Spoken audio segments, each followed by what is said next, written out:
নমস্কার, আমি সর্বাণী। সহজে সুস্বাদু রান্নাঘরে আজ তৈরি হবে সর্ষে ফুলের মুচমুচে বড়া।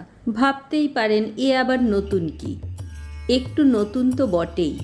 যে কারণে এত উপকারী সর্ষে ফুল আমরা খেতে চাই না সেটি হলো এর তিতকুটে স্বাদ।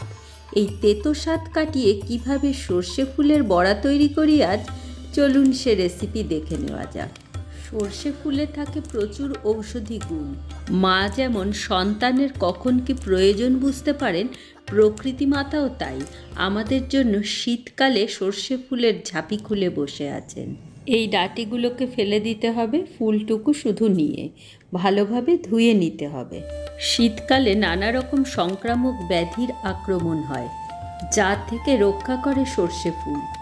এই সেই মোক্ষম বস্তুটি যা সর্ষে ফুলের বড়া তেতো হতে দেবে না, তা হলো কুড়ে নেওয়া নারকেল। সামান্য গুড় পাউডার দিলাম, নারকেল যদি মিষ্টি বেশি হয় নাও দিতে পারেন।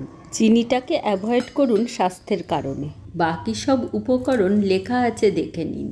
অল্প অল্প জল দিয়ে ভালো করে মেখে নিন। শীতকালে দেখবেন আমাদের ত্বক রুক্ষ শুষ্ক হয়ে ওঠে। ত্বকের উজ্জ্বলতা বাড়ায় সর্ষে ফুল। সর্ষে ফুল টেস্টোস্টেরন অর্থাৎ পুরুষ হরমোন বাড়ায়। খারাপ কোলেস্টেরলের মাত্রা তাই হার্ট ভালো থাকে। এতে প্রচুর মাত্রায় ভিটামিন এ থাকায় চোখ ভালো রাখে, রোগ প্রতিরোধ ক্ষমতা বাড়ায়, সাথে সাথে রিপ্রোডাক্টিভ সিস্টেমটাকে উন্নত করে।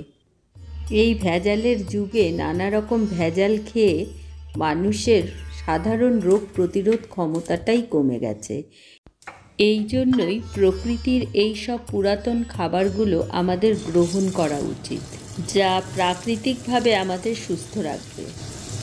অল্প তেলে শ্যালো ফ্রাইও করতে পারেন, আবার চাইলে ডুবো তেলে ভেজে তুলতে পারেন। সর্ষে ফুলের বড়া সর্ষের তেলে না করে যে কোনো সাদা তেলে করলেই স্বাদ বেশি ভালো হবে। তবে যেহেতু রিফাইন তেল স্বাস্থ্যের জন্য ভীষণ ক্ষতিকারক, তাই চেষ্টা করুন নন রিফাইন্ড তেল খাবার। প্রথমে তেলটাকে ভালোভাবে গরম করে নিয়ে বড়াগুলো দিয়ে মাঝারি আঁচে গরম গরম ভেজে তুলুন।